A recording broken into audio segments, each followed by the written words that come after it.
Welcome to సాంఘిక పురాణ కథలు. Please subscribe my channel, share and like it. ఇక విషయంలోకి వస్తే, బదనిక. ఈ బదనికనే వజింక అని కూడా పిలుస్తారు. ఒక చెట్టు కొమ్మకు వేరే గుణాలు కలిగిన మొక్క పుట్టి పెరిగే భాగాన్నే బదనిక అంటారు. ఈ బదనిక పుట్టిన చెట్టు కొమ్మ యొక్క కాండాన్ని చీల్చుకొని లోపల నుండి తనకు కావలసిన నీటిని మినరల్స్ను అందుకొని ఆకుల ద్వారా కిరణజన్య సంయోగ క్రియ జరిపి పిండి పదార్థాలను తయారు చేసుకొని పెరుగుతుంది. అందుకే ఈ బదనిక ఉన్న చోట ముద్దలాగా గడ్డలాగా ఉండి కొమ్మలు పెరుగుతూ గడ్డ కూడా పెరుగుతూ ఉంటుంది.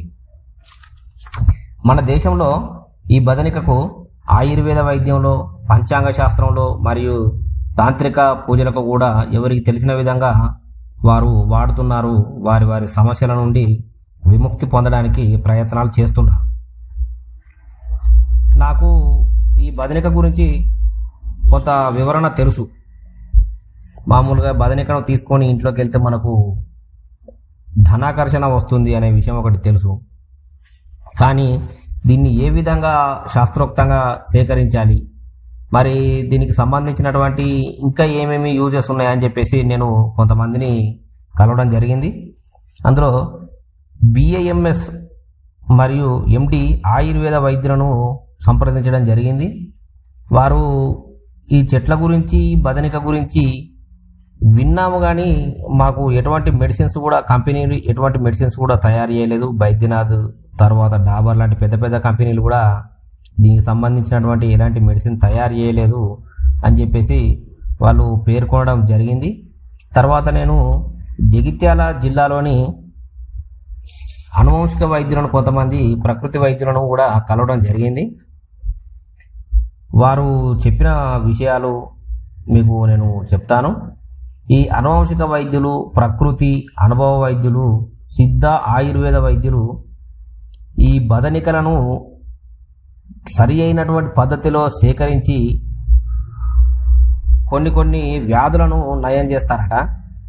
ఆ వ్యాధిగ్రస్తులను బట్టి బదనికను ఎంచుకొని ఆ బదనికను, అంటే ఒక్కొక్క వ్యాధికి సంబంధించి, ఒక్కొక్క వ్యాధిగ్రస్తునికి సంబంధించి ఒక్కొక్క రకమైన చెట్టు, వేప చెట్టు కానీ, తర్వాత రావి చెట్టు కానీ, తర్వాత మామిడి చెట్టు కానీ, ఇలాంటి చెట్ల యొక్క బదనికలను సేకరించి వాటిని ఎండనిచ్చి చూర్ణంగా చేయడం కానీ, లేహ్యంగా చేయడం కానీ, నెయ్యి తేనెలతో కలిపి ట్యాబ్లెట్స్గా, సిరప్స్గా మరియు ఆయిల్స్గా తయారు చేసి ఏ విధంగా అయితే వాళ్ళకు సరిపోతుందో డోసేజు, ఆ విధంగా వాళ్ళకు తయారు చేసి 45 రోజుల నుంచి 90 రోజుల వరకు వాళ్ళకు ప్రిస్క్రిప్షన్ ఇస్తారట.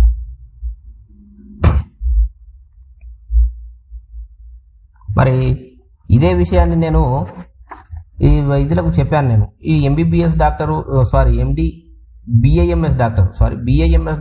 MD వీళ్ళు చదువుకున్న వాళ్ళు, పెద్ద పెద్ద యూనివర్సిటీల్లో డిగ్రీలు తీసుకున్నారు. మరి వాళ్ళకు తెలియంది మీకు ఎట్లా తెలిసింది, మరి మీకు తెలిసింది వాళ్ళకి ఎందుకు తెలియకుండా పోయింది? బైద్యనాథ్ అనే కంపెనీ, తర్వాత డాబర్ అనే కంపెనీ ఇండియాలో నెంబర్ 1 ఆయుర్వేదిక్ ప్రొడక్ట్స్ అందించేటటువంటి సంస్థలు. అవి చాలా రోజుల నుంచి కూడా మనం వింటున్నాం. మరి అటువంటి కంపెనీలే ఈ బదనికకు సంబంధించినటువంటి మెడిసిన్ తయారు చేస్తలేవాట. మరి మీరు తయారు చేయడం ఏంటి మరి అని చెప్పేసి నేను వాళ్ళని అడగడం జరిగింది. వాళ్ళు అడిగినప్పుడు వాళ్ళు చెప్పిన సమాధానం ఏంటంటే, మేము ఈరోజు తయారు చేయడం లేదు ఇది. ఈ BAMS డాక్టర్లు, ఈ MD డాక్టర్లు లేకముందే మా తాతలు, మా తండ్రులు తయారు చేసి రోగాలను నయం చేశారు వాళ్ళు.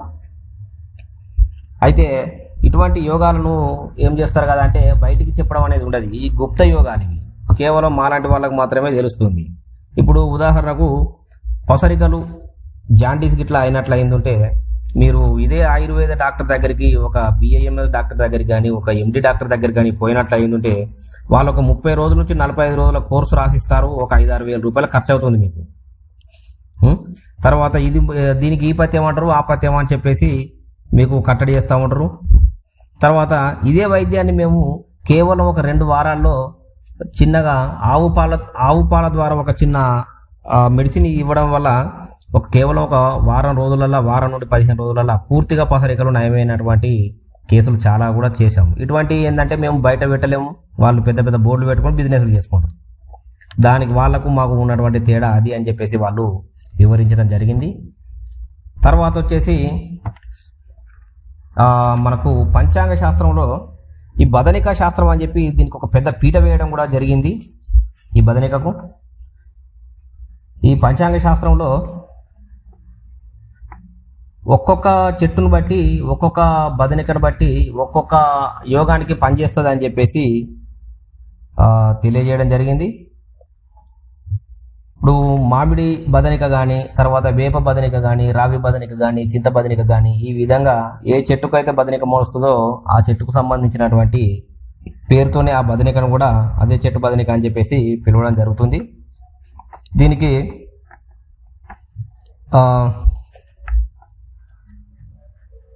ఈ యొక్క పంచాంగ శాస్త్రంలో జాతకంలోని లోపాలకు, తర్వాత పిండిళ్ళు పేరంటాలు లేట్ కావడానికి, శాంతులకు, యోగాలకు, దోషాల నివారణకు, యాగాలకు ఈ యొక్క బదనికలను వాళ్ళు వాడతారట. చిన్నపిల్లలకు మనకు పుట్టిన పిల్లల నుండి 12, 10 ఏళ్ళు, 11, 12 ఏళ్ళు వచ్చే వరకు పిల్లలకు కూడా సందులు వస్తూ ఉంటాయి.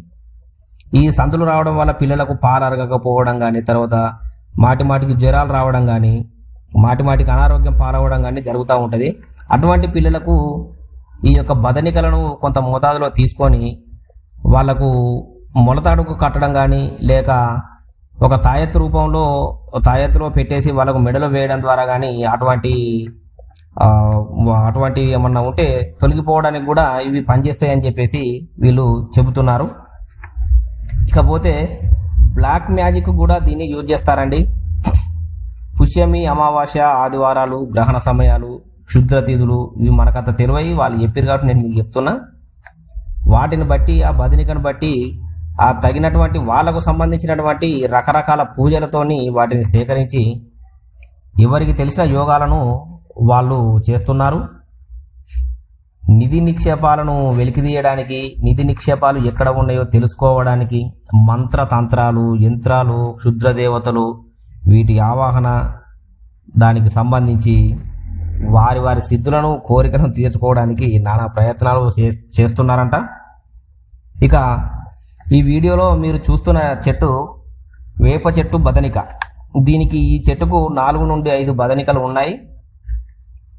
నేను తెలుసుకున్న ప్రకారం, నేను సేకరించాలని అనుకున్న ప్రకారం ఏంటంటే, ఇది రోహిణి నక్షత్రం ఆదివారం 24 గంటలు వచ్చే విధంగా చూసుకొని ఈ బదనికను సేకరిస్తే మంచి ఫలితాలు వస్తాయని తెలిపారు నాకు.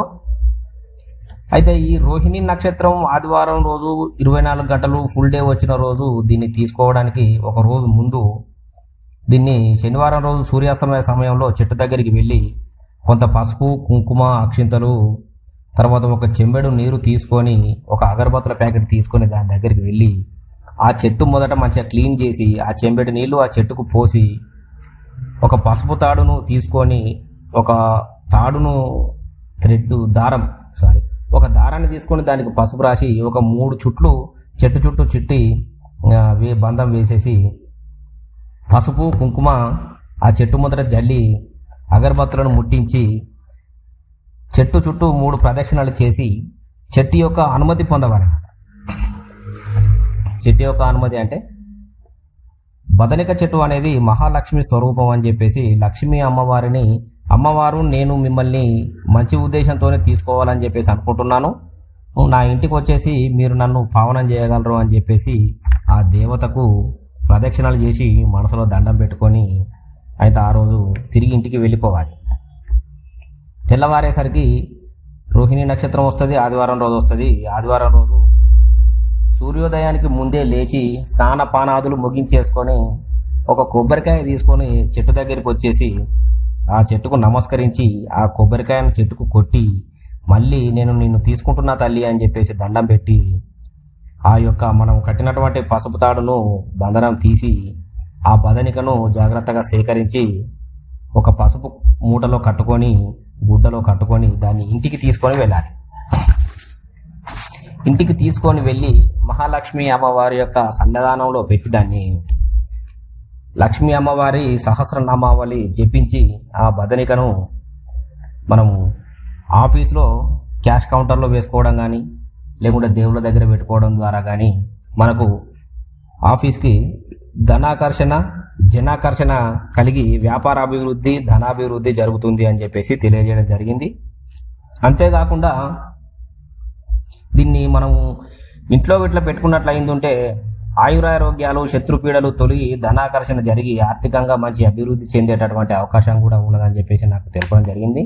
సో నేను ఈ పుష్యమి నక్షత్రం ఎప్పుడు వస్తుందా అని చెప్పి చూస్తున్నాను. లాస్ట్ మంతే వెళ్ళిపోయింది, మళ్ళీ ఎప్పుడు వస్తుందా అని చెప్పేసి నేను క్యాలెండర్లో చూసి మార్కింగ్ కూడా పెట్టుకున్నాను. కాకపోతే మన దగ్గర ఉన్నటువంటి విషయం ఏంటంటే ఇవాళ చూసినటువంటి ఈ బదనిక నాకు ఈ 10-15 రోజుల వరకు ఉంటుందో తెలియదు, వెళ్ళిపోతుందో తెలియదు.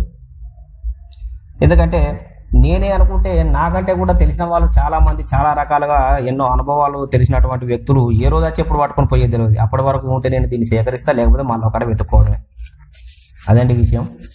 ఫ్రెండ్స్, నేను ఈ వీడియో చేసింది ఏంటంటే బదనికకు సంబంధించినటువంటి కొంత అవగాహనను కల్పించడం కోసమే చేశాను. మీరు కూడా ఎక్కడైనా బదనిక కనిపిస్తే మంచి అని చెప్పేసి అంటున్నారు కాబట్టి సేకరించి, మంచి జరిగితే అందరికీ మంచిది, మీకు నాకు. దీన్ని సేకరించిన తర్వాత చెడు పనులకు కానీ తర్వాత చెడు పరిస్థితులకు కానీ మీరు వాడకూడదని చెప్పేసి నేను కోరుకుంటున్నాను. మనము ఏ పని చేసినా కానీ మనకు కానీ ఎదుటి వ్యక్తికి కానీ ఎలాంటి చెడు జరగకూడదు. మంచి జరగడానికి అందరం కూడా దీన్ని వాడుకోవాలి. చెడుకు మనం ఆకర్షితులం కావద్దని చెప్పేసి నేను కోరుకుంటున్నాను.